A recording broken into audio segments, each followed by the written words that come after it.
বার্সেলোনার অন্দরমহলে যে বড় পরিবর্তনের হাওয়া বইছে সেটা আর গোপন নেই।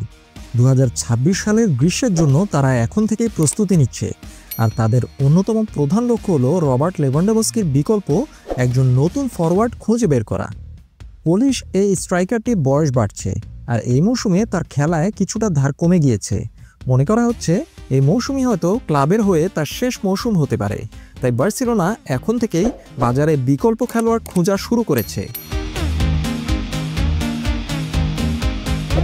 বার্সেলোনার সভাপতি জোয়ান লাপোর্তার পছন্দের তালিকার শীর্ষে আছেন জুলিয়ান আলভারেজ।